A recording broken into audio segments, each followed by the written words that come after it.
Welcome to the Divorcier's Divorce Tip of the Week. Last week I held an event in New York City with a certified divorce financial analyst. We addressed the important financial concepts that you should be thinking about whether you are about to embark on the divorce process or you are in the process of negotiating your divorce.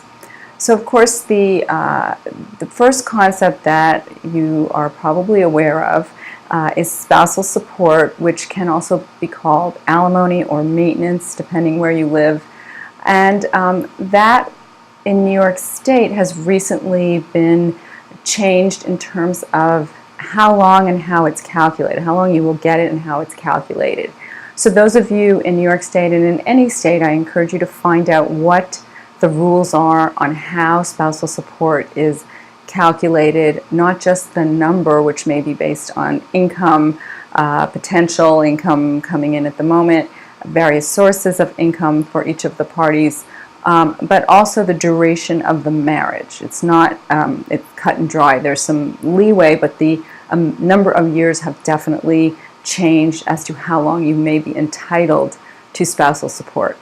The next, of course, is child support for those of you with children, and that is also based on a formula with some leeway, but again, I encourage you to really think about what are the needs of your children, and I encourage you to think about them over the long term, because if you have young children, you will be co-parenting for a long time, but you'll also be needing to support those children at least until they are 18, and in some states or some cases, I believe it's 21. So you want to think about child support.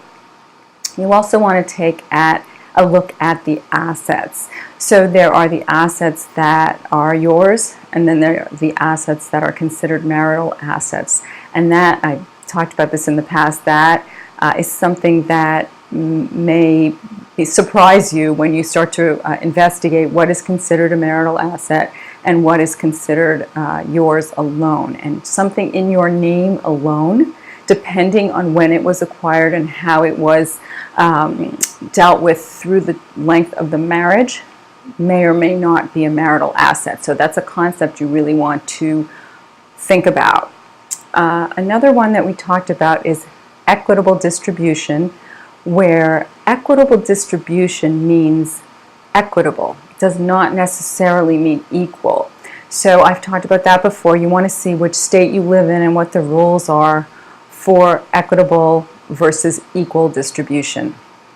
And the last concept I'm going to address briefly is the concept of assets and liabilities.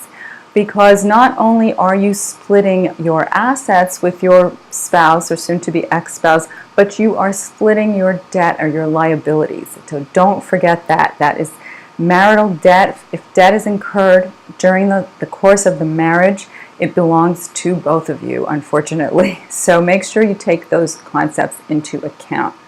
So just think about those different items: spousal support, child support, marital assets versus separate property, equitable versus equal distribution, and then your debt versus the assets in the marriage. Just some concepts to do some research on. If you'd like a little more information, please feel free to reach out. I'm at thedivorcierge.com, or email me, Karen@thedivorcierge.com, for a complimentary half-hour consultation. Thank you. I'll see you next week.